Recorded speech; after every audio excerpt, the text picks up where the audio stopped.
पे वायलेंस सड़कों के ऊपर ज्यादा हो रही थी। बिल्कुल तो सर। उन्होंने और त्यागी सर, ये तमाम इस्लामिक देश ऐसे हैं जहां पर आर्मी का ही रुतबा हमेशा देखा गया है, और वहां पर जब प्रशासन की आर्मी के साथ तनातनी शुरू हो जाती है तो मान लीजिए जी कि तख्ता पलट कभी भी हो सकता है। इतिहास इसकी गवाही देता रहा है। ऐसे में आर्थिक संकट जो इस वक्त मंडरा रहा है, सोचिए जरा, बैंकों में कैश जो है वो तक खत्म हो चुका है, नई मुद्रा जो है वो तक बननी बंद हो चुकी है। इतने गंभीर संकट से इस वक्त बांग्लादेश जूझ रहा है। बड़ी जानकारी सर सामने है और आऊंगे आपके पास। फिलहाल ये बड़ा अपडेट ले लेते हैं। बांग्लादेश के सेंट मार्टिन आइलैंड में अमेरिकी सेना अब नजर आने लगी है। बांग्लादेश अमेरिकी सेना एक साथ मिलिट्री एक्सरसाइज करती नजर आई है। इसी के साथ अब यहाँ पर दखलंदाजी बढ़ेगी अमेरिका की। और देखिए, अमेरिका सेंट मार्टिन आइलैंड पर अपना कब्जा जमाना चाहता है। इसकी कवायद हमेशा से वो करना जारी रखना चाहता था, प्रयास हमेशा देखे गए, लेकिन अब फिलहाल यहाँ पर व्यापार से नजर बनाने के मद्देनजर तेजी आने लगी है। म्यांमार, भारत, चीन के व्यापार पर अमेरिका की नजर है यहाँ से बनाने की। और इसी के साथ इसी आइलैंड के कारण शेख हसीना की सरकार गिर गई थी। शेख हसीना ने कहा था कि अगर मैं इस आइलैंड को लेकर अमेरिका की तमाम शर्तें और बातें मान लेती तो ना तो मुझे अपना देश छोड़ना पड़ता, ना ही तख्ता पलट होता। ऐसे में पूरी तरीके से मोहम्मद यूनुस को यहाँ पर बिठाया गया। और उसके बाद अब जब वक्त बीतता चला गया है और ये नजर आने लगा है कि खलबली अंदर खाने में बेहद तेजी से बढ़ रही है, जिस तरीके से एक बार फिर तख्ता पलट यहाँ हो सकता है, चुनाव का दबाव बनता जा रहा है। इसी बीच अमेरिका ने एक दाव यहाँ पर खेल दिया है और इसी के साथ अब यहाँ पर हलचल जो है वो देखी जा रही है। मनोज सर, क्या कहेंगे इस आइलैंड को लेकर, सेंट मार्टिन आइलैंड? क्या ऐसा होगा कि इसी आइलैंड की वजह से शेख हसीना सत्ता से बाहर हुई और इसी आइलैंड की वजह से शेख हसीना के वापसी के रास्ते खुल जाएं? देखिए पिंकी जी, अंतर्राष्ट्रीय राजनीति में यही एक सबसे बड़ी खूबी होती है कि जो दिखता है होता नहीं है और जो होता है दिखता नहीं। तो आप देख सकते हैं कि किस प्रकार से यूनुस आए और आने के बाद से जिस प्रकार से शेख हसीना को भारत ने शेल्टर दिया और शेल्टर देने के बाद से जो उन्होंने एक्सपोज किया पूरे वर्ल्ड मीडिया को कि मुझे किस प्रकार का दबाव था। और अमेरिका का जो डीप स्टेट और खास करके जो बाइडेन सरकार थी वो वहाँ पे चूंकि 3 स्टेक होल्डर्स थे उस एरिया में, एक तो जो ड्रग्स कार्टेल वाले थे और दूसरा जो वहाँ पे जो मिशनरीज वाले थे और तीसरा जो वहाँ का डीप स्टेट था और अमेरिकी गवर्नमेंट जिस प्रकार से सपोर्ट कर रही थी। लेकिन शेख हसीना ने बिल्कुल अपने राष्ट्र धर्म का पालन किया और नेशनल इंटरेस्ट को ध्यान में रखते हुए उन्होंने इस चीज को डिनाई किया। अगर शायद आज वो उस चीज को एक्सेप्ट कर ली होती तो मुझे लगता है कि शायद उन्हें वहां से जाना नहीं पड़ता।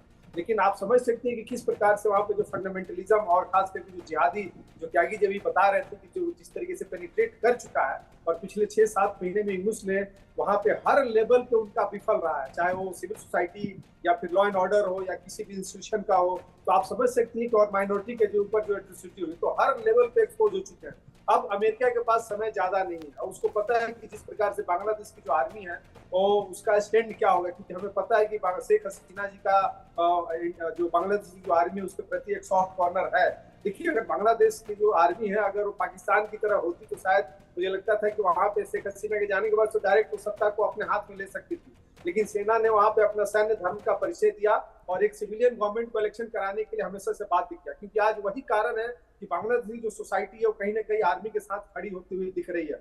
और मैं एक चीज कहना चाहूंगा कि अब वो समय आ गया है कि बांग्लादेश अपने हाथ में लेगा वहां की सत्ता को और उसके बाद से चुनाव कराएगा, क्योंकि यूनुस कहीं से भी चुनाव कराते हुए दिखते नहीं नजर आ रहे हैं। और इसीलिए आज आपने जो बताया कि जिस प्रकार से जो वहाँ पे अमेरिकी जो सोल्जर्स है, देखिए उन्होंने अमेरिका जाके एक कॉरिडोर को इनवाइट कर दिया कि हम कॉरिडोर बना के म्यांमार का एक गलियारा बनाने की बात कर रहे थे जो ह्यूमन राइट्स के नाम पे। तो मुझे लगता है कि कहीं ना कहीं एक तरीके से एक पैसेज देने का तरीका था, एक लॉलीपॉप है बांग्लादेश और खास करके यूनुस का कि मुझे एक टाइम मिल जाए, टाइम गेन करने की, जिससे कि मुझे चुनाव न कराना पड़े। और इसीलिए आज ये स्थिति इस तरीके के देखने को मिल रहा है। लेकिन मैं फिर एक चीज कहना चाहूंगा, देखिए साउथ एशिया में भारत बहुत बड़ा स्टेक होल्डर है।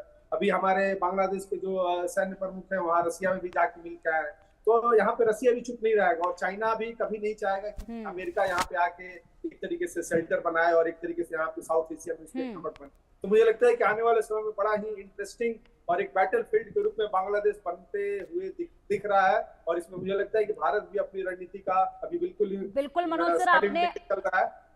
आपने बिल्कुल सही कहा, जितनी दिलचस्पी इसमें अमेरिका की है उतनी दिलचस्पी इसमें चीन की भी है। ऐसे में चीन जो है यहाँ पर कदम जमाने नहीं देगा अमेरिका को, लेकिन फिलहाल वैश्विक शक्तियों के लिए ये आइलैंड आकर्षण का केंद्र बना हुआ है और लंबे समय से आकर्षण का केंद्र बना हुआ है। इस पर जिस तरीके से राजनीति करने की कोशिश हो रही है, कब्जाने की कोशिशें हो रही हैं, उसका सीधा इफेक्ट जो है वो बांग्लादेश की आम जनता तक पहुंच रहा है। ऐसे में त्यागी सर, मौजूदा स्थिति और इस आइलैंड को लेकर क्या कुछ तस्वीर आपको आने वाले वक्त में नजर आती है, क्या इस पर कहेंगे आप? देखिए, बिल्कुल सही कहा मेरे को पैनलिस्ट ने। ये सेंट मार्टिन ही वो आइलैंड है जिसकी वजह से शेख हसीना को सरकार का तख्ता पलट हुआ। दरअसल में अमेरिका की डीप स्टेट सेंट मार्टिन से एक अलग देश बनाना चाहती है, और उस देश के अंदर कौन कौन होंगे, उसके अंदर बांग्लादेश का चिटोगोंग डिवीजन होगा, उसमें अमेरिका का पूरा मिजोरम और आधा मणिपुर होगा, खासतौर पे वो इलाका जिसमें कुकी है, और फिर इसमें एक डिवीजन म्यांमार का होगा। इसे मिला के एक देश बनाना चाहते थे।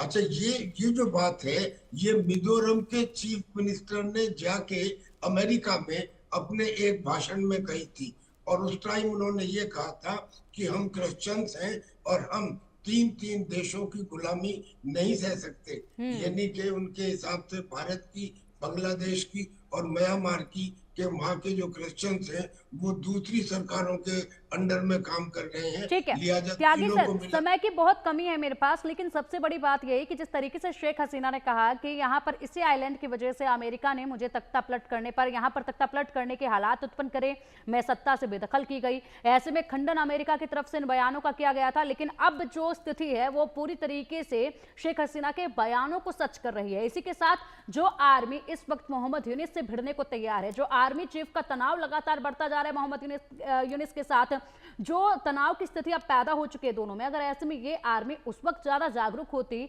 आर्मी चीफ उस वक्त ज्यादा जागरूक होते, तो शायद आज ऐसे हालात उत्पन्न नहीं होते। शेख हसीना का जो पतन वहां पर किया गया वो ना होता, अगर उस वक्त पर यहाँ पर जरूरी कदम जो है इस आर्मी की तरफ से उठा लिए जाते। तो फिलहाल बहुत शुक्रिया आप दोनों का ही इंडिया न्यूज के साथ जुड़ने के लिए, इस चर्चा में शामिल होने के लिए। बड़ी खबर सामने है, उसका रुख करेंगे। अभिनेता सलमान खान को लेकर एक बड़ी खबर सामने आ रही है। सलमान खान के घर पर जबरन एक लड़की घुसी है।